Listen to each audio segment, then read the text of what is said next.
हम देखते थे कि इस तरह हम लोग करते हैं और उसके लिए ही हमारा आइडियोलॉजी बनाए हैं हम बना रहे हैं कि ये सारे लोग जो है ये समाज का कलंक है, ये नेगेटिव पर्सन। तो परमात्मा को जोड़ के हम बात नहीं किए थे, सिर्फ सामाजिक सुस्तता, सामाजिक वातावरण को लक्ष्य रख करके हमारा मन में एक आदर्श पैदा हो जाता है।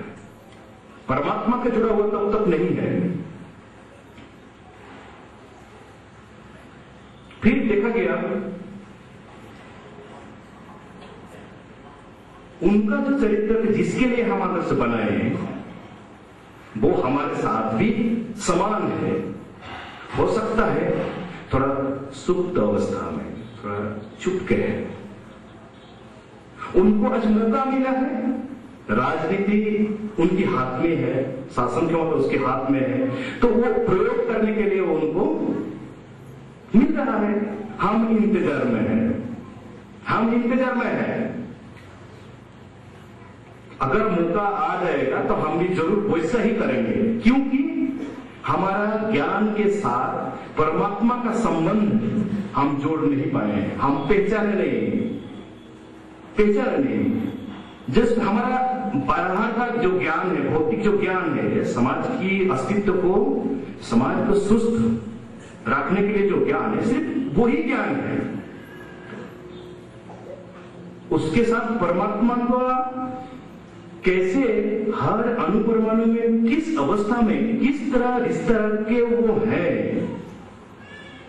हमारे सुस्तता के साथ साथ, और हम जिसको मिटा देने की कोशिश करते हैं उनके साथ भी कैसे हैं, ये सब जानबूझ के होना चाहिए। उनके बारे में भी जानकारी पूरा होना चाहिए, हमारे बारे में भी जानकारी पूरा होना चाहिए। कोई किसी को बाहर में देखें तो प्रतिद्वंदी ही होगा, परंतु अंदर की भाव, एक का जाने का समय और एक का आने का समय प्रियता की साथ होना चाहिए। धर्म युद्ध हिंसात्मक भाव से नहीं, विद्या की पथ में हिंसा को प्रश्रय नहीं दिया गया। इसीलिए जब हम कर्म करते हैं तो कुछ अंडरस्टैंडिंग हमारा कमी के कारण उसी टाइम ही पैदा होता है। हिंसा बिना युद्ध करना संभव नहीं होता है, हिंसा बिना युद्ध करना संभव नहीं होता है। लेकिन प्रियता के साथ युद्ध करना,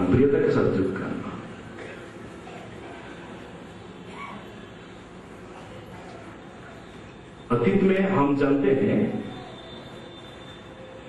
क्रिया चल रहा है कि दुर्योधन का पक्ष, पांडव का पक्ष, दोनों का युद्ध चल रहा है। परंतु युद्ध से पहले पांडव लोग गए उनको प्रणाम करने के लिए, गए ना? क्यों? जब सामने शत्रु है, लड़ाई चल रहा है, उसको मरना है, गुस्सा से मरना है, तो प्रणाम करने के लिए क्यों गए? क्योंकि वो अंदर का जो अविभाज्य अवस्था है, अविभाज्य जो कोई विभाजन नहीं है, उस अवस्था को वो पहचानते हैं।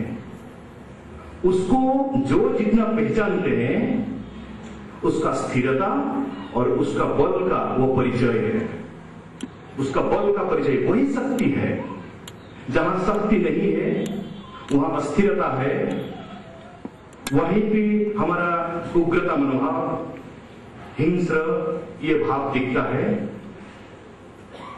प्रियता के साथ कि आपका समय हो गया, इसके समय खत्म हो गया। जैसा असत्य और सत्य का युग जो हम विभाजन करते हैं, इसका समय हो गया। आप मेजॉरिटी सत्य की ओर सचने लगे, सत्य की भावना की ओर जाने लगे, तो असत्य वाले जो हैं, असत्य को पकड़ के जो लोग हैं, उनको जाना ही पड़ेगा। तो सत्य को हम बचाएंगे, किस तरह बचाएंगे? उन लोग जो कर्म कर रहे हैं हम लोग भी वही कर्म कर रहे हैं और करेंगे भी। वो आज कर रहा है, कल हम करेंगे। लेकिन उसमें और इसमें इतना फर्क है कि हम परमात्मा को साथ में लेंगे। हो सकता है कर्म कुछ पल के लिए हम छोड़ देंगे, परंतु परमात्मा को नहीं छोड़ेंगे। आज क्या हो रहा है, परमात्मा को छोड़ देंगे लेकिन कर्म करेंगे। हमारा भाव सिर्फ भौतिक के प्रति ज्यादा डूब के कि मुझे ये कर्म करना है, कर्म कर रहे हैं, कर्म करते करते परमात्मा का कोई याद नहीं है। उस टाइम कोई याद नहीं रहता है, या परमात्मा किस धारा से, पंचभूत से, पंचगंगा बह रहा है ना, पंचभूत से, कोई सर्वभूत से एक शुद्धिकरण भाव है, एक शुद्ध भाव है। विकृति हमारा कमजोर और नासमझ की बात है। जब हम इसका उस पवित्र भाव को समझेंगे तो कुछ भी कर्म हमको प्रतिबंधक नहीं बनेगा। परमात्मा के साथ जब सोच के समझ के जो करेंगे तो प्रतिबंधक नहीं बनेगा। सिर्फ कर्म करेंगे ये प्रतिबंधक ही होगा। कौन करेगा, कौन प्रतिबंधक बन रहा है? स्वयं परमात्मा प्रतिबंधक बन रहे हैं। हम सोच रहे हैं ना कि हम अभी बहुत बड़ा टारगेट है, बहुत काम करना है, तो परमात्मा साथ देंगे तो करेंगे, लगता है ये भाव। परमात्मा साथ तो देंगे, परंतु आप कितना परमात्मा की साथ दे रहे हैं ये आपको भी देखना चाहिए। तो मन में आता है कि हम तो पूरा ही साथ दे रहे हैं, उसी का कर्म कर रहे हैं। उसी का कर्म इतना से नहीं है, इससे बहुत बाहर में जाके भी है। इसका परिचय लेना, परिचय पर्व सबसे बड़ा होता है। महाभारत देखिए क्या जो भी है, परिचय, कर्म की परिचय, हमारा साथ देने वाला का परिचय, जितना जितना ज्यादा परिचय हुआ है कर्म उतना आसान हुआ उसके लिए। आज तक हम किसी भी, जितना भी साधक पुरुष को देखें या जितना भी कर्मवीर को देखें, जितना ज्यादा परिचय हुआ है कर्म के साथ परिचय, और परमात्मा उस कर्म के साथ क्या किस संबंध में वहां पर है, किस संबंध लेके वहां पर है, इसको जानना। ये सारे इतना परिचय लेने से हर कर्म हमारा आसान हो जाएगा। लेकिन एक बार परिचय लेने से पूरा कर्म आसान नहीं होता है। हर मोमेंट में, हर मुहूर्त में उसका परिचय को ले लेके ही चलना। हम परिचय लेते हैं फिर कर्म करते हैं, ये सब भूल जाते हैं। फिर कर्म खत्म हो गया तो फिर ये करते हैं, इस तरह चलता है। तो ये तो छोटा कर्म के लिए ठीक ही है। बहुत बड़ा, इतना बड़ा कि उससे और बड़ा कुछ कर्म नहीं है।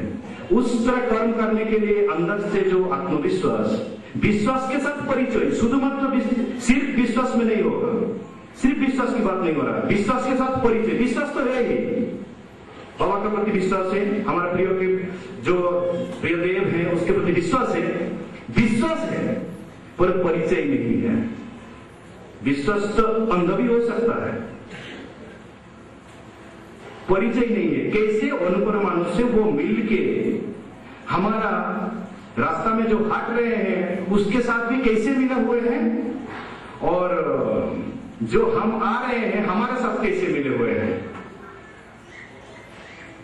ये दोनों समझने से हमारे अंदर जो इंफेरिटी कॉम्प्लेक्स या सुपीरियरिटी कॉम्प्लेक्स है उससे हम मुक्त हो जाएंगे और मिडिल पोजीशन में रहेंगे, जहां रहना बहुत ही जरूरी है। महाभारत में मामा भांजा लड़ाई कर रहे हैं, सपनी और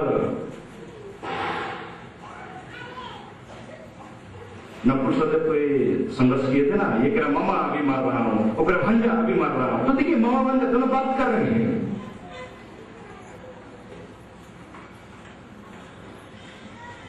वो कह रहा मामा अभी मैं मारूंगा, ठीक है भांजा मैं भी तुम्हें मारूंगा।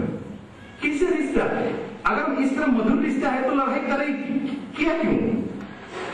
इधर अर्जुन के पितामह आंख बंद कर रहा है और रो रहा है और मार रहा है। अरे शत्रु को मारना तो आंख खोल के पूरा लाल आंख दिखा के मारना है, रो रहा है। तो ये दो चीज को हमको समझना है, रो क्यों रहा है, किस भाव में वो खड़ा है और क्या कर्म कर रहा है। अगर उतना प्यार करता था उसको तो मरता नहीं, अगर मर रहा है तो उस संबंध को रखता नहीं, रोने का क्या जरूरत है। तो किस पोजीशन में जा